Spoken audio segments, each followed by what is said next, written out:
Hey guys, hope all's good. So, going to show you how to create a Calendly account today. Okay, Calendly is another big part of the sales process. Okay, Calendly is going to enable you, if you don't already use it, to allow clients to book into your diary. Now, you can use that for new client sales, and you can also use it for catch-up calls as well if you offer those to your clients. Probably a lot of you won't have time for that, but something I offer to clients in my agency stuff is if they just really need to grab me on the phone, they can book into my diary for a very quick catch up. So go to calendly.com. Okay, you're going to come to a page like this, and all you need to do is enter your email and click sign up. It's actually super easy. You get a free trial.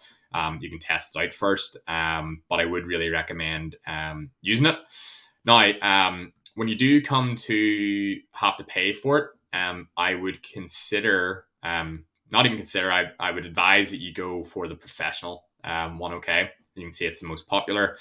You can either pay for it monthly, $15 a month, or you can pay for it annually. It's $12 a month. I mean, say a 20% payment annually, it's $120 basically. Well, slightly more than that. What's it going to be, like 130-ish, $140? Okay, so just pay it up front and get it done with. With the exchange rate, if you're in the UK, it's basically about £100, slightly less than that. Okay, why you need the professional one? You can see here, there's tons of different things here. Now, the essentials one's good as well, but integrations wise, it just can't be matched. Okay, so none of you are going to be using Salesforce, so you don't need Teams. Okay, what you will need in the future though, you're gonna definitely need to integrate it with Gmail and Outlook. Okay, and you're definitely gonna need to at some point integrate it with Google Analytics and Facebook Pixels. Okay.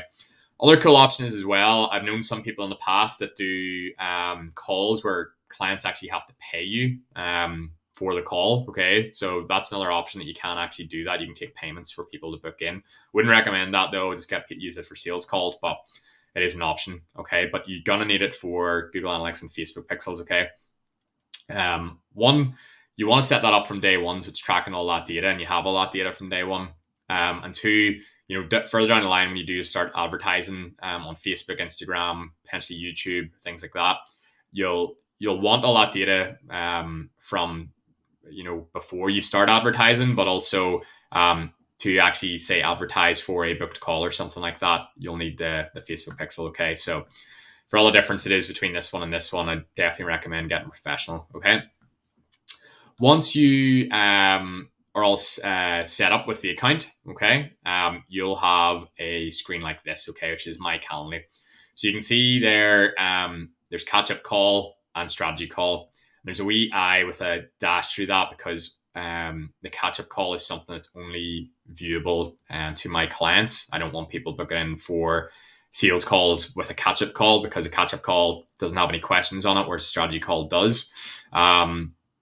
There's cool wee things here. You can actually just copy the link and share it straight away to somebody if they're asking what's the link for it. If you don't have it memorized, you can just copy that and paste it straight through to someone. I'll show you how to set up the events here in a wee second, but what I want to show you first is the integrations, because I think they are probably the most important piece of your Calendly. Okay, so the integration section is what links things up with Calendly. Okay, so the likes of the Facebook Pixel there, that's only like a premium one. Okay, so you'll want to have your Facebook Pixel in here. You can see I have mine in there already. So every time somebody books in for a call with me, Facebook tracks that person, links them to Facebook and Instagram. And it means if in the future I wanted to advertise to people who have booked in for calls, or in some cases, exclusively not advertise people who have booked in for calls in the past because you don't want to advertise to current clients, you can do that. Okay. What's going to be more important for you though is setting it up with your calendar. Okay. And setting it up with your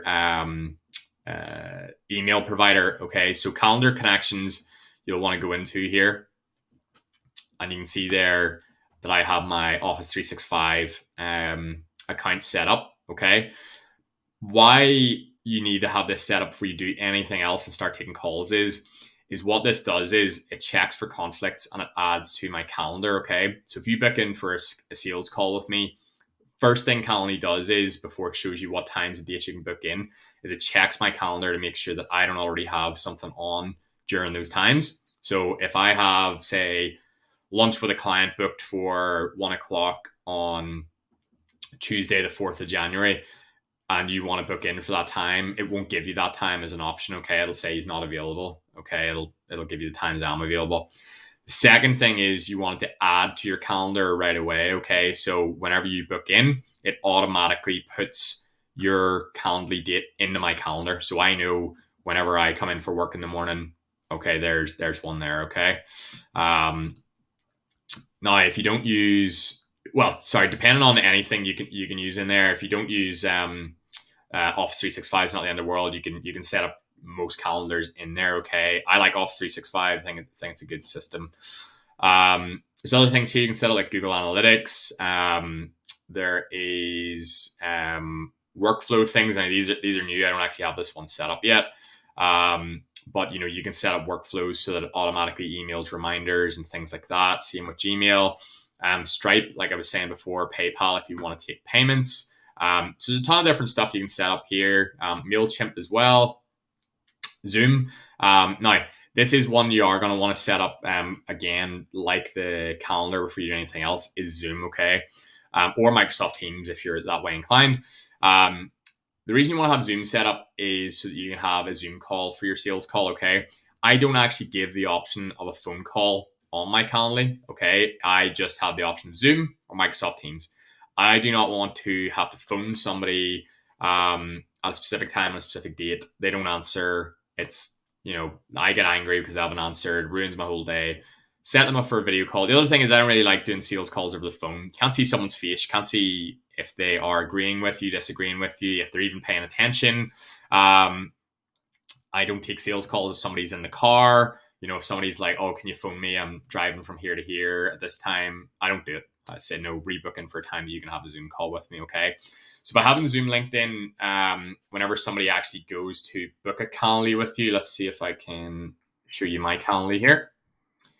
So if you try to book in for Calendly with me, let's do here. You can see there, okay, times available.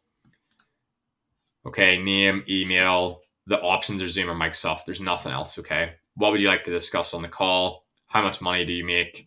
How much do you invest in marketing at the minute? Yes, I understand investing, maybe, or no, okay? And then send text message updates to this. That'll remind them as well before they schedule, okay? So that's the Zoom stuff there. So look, once you've got all those integrations set up, okay, such as the Zoom and the calendar stuff, you want to create a new event, okay? And you want that to be one-on-one, okay? And then you can call it whatever you like, okay? So strategy call or, whatever you like, all right? Location, and again, you can pick this, okay? So what do you want to do, a phone call, okay? Or do you want to do Zoom or WebEx or whatever? I would recommend Zoom. And then you can, add other options in there if you like, okay? So I have a Microsoft Teams subscription as well, so I do offer both, but I've never seen anybody book in for Microsoft Teams. And then, it's really down to yourself about descriptions and things like that. This is the link, okay? So calendly.com/Stephen-Cheevers it'll just take this, okay? And then you can give it a wee, color. It doesn't really make any difference. It's just for aesthetics. Now, the next stage is invitees can schedule X number of days into the future. What you don't really want to happen is someone can book in for a sales call in 2 weeks' time, okay? Because then they'll have forgotten about it. They maybe don't want to lose weight anymore. They got a compliment. They got a new boyfriend, got a new girlfriend, whatever. I'd say 3 days, maybe 4 at a max, okay? That means that whenever they're booking in for you, they can only book in now, really, in the next few days, while it's still fresh in their head, while they are still keen to talk to you, and while they're still keen to achieve some kind of goal, okay? If you let them book into like 60 days in the future, like it says there. Now it's different for everyone's business. Okay. I personally, for my strategy calls, allow up to 14 days. But that's because I'm dealing with a lot of business people and things like that, where it may not suit them to just immediately jump in and do it. But, for online coaching, fitness stuff, I would generally recommend 3-4 days max. Okay. Duration, these sales calls you're going to be doing are probably going to be 60 minutes. You can get through them in half an hour, depending on, how good you are at closing, things like that. So it's up to you what you want to say here. I normally, say mine are 30 minutes, and then, I will get through most of that in 30 minutes. And if I can see that the time is starting to run out, I'll, try and get things moved along a wee bit faster. Just depends how much detail you're going into, but I would normally leave that at about 30 minutes. Okay. These, you can, so you can set up schedules and things like that. So I already have my working hours set up. So, you can do that. You can set up custom hours here. Okay.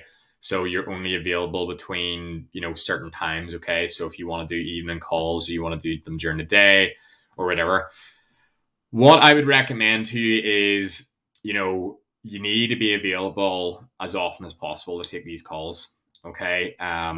You also need time off. Okay. So I wouldn't recommend, you do all 7 days, but I would certainly recommend that you're available when people can take a call. Okay.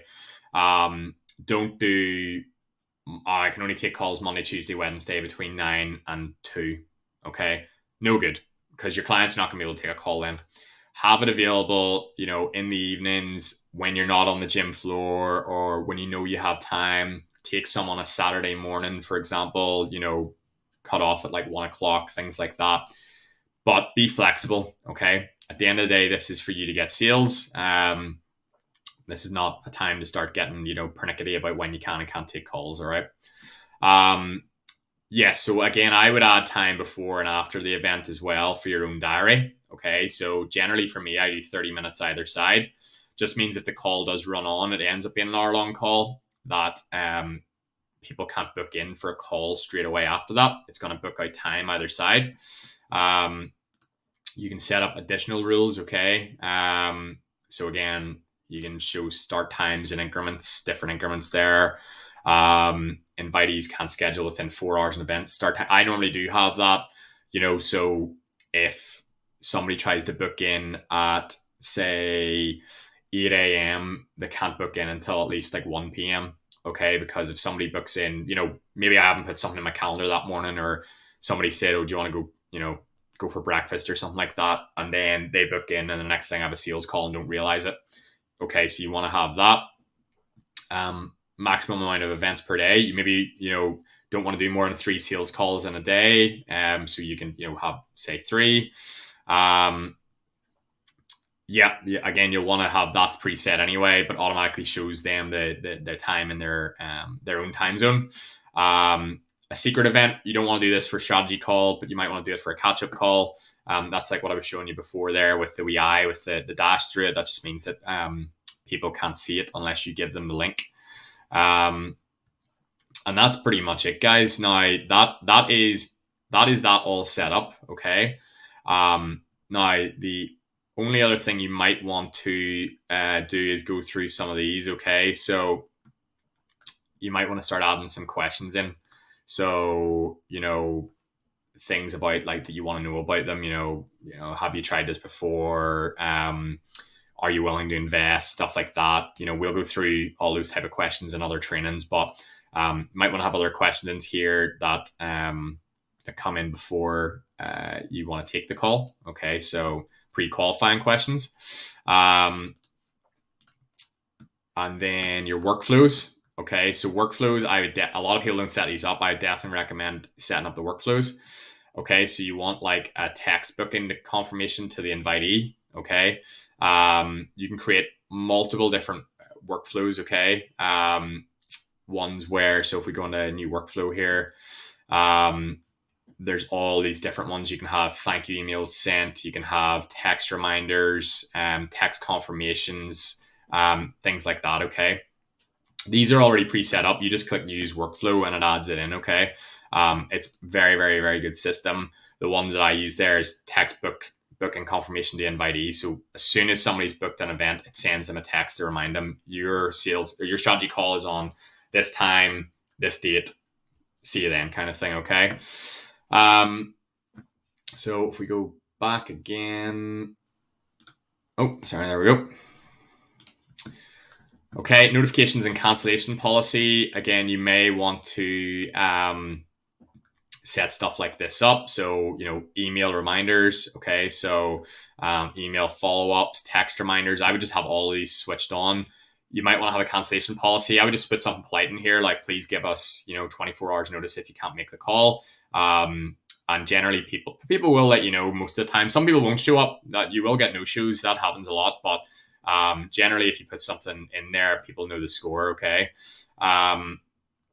Confirmation pages, you can have it redirect to another website if you want. So, if you have like a thank you page on a website that maybe has a video or things like that, you can have it redirected there. And the last one there is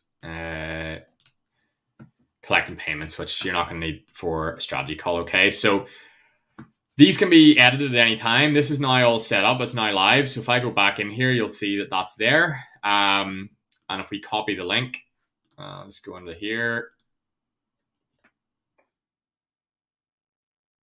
There we go. So that's the name of it. It's 30 minutes. Because I don't take calls on a Saturday or a Sunday, and I only allow it for 3 days in advance. The only day it's going to show is Monday, and it's got all the times there. Okay. Book in, and they can schedule. Okay, so it's pretty straightforward, guys. Yeah, hopefully this training gave you a really good understanding of how to set Calendly up and why it's useful. And if you have any issues whatsoever, give me a shout in the group. Chat to you soon.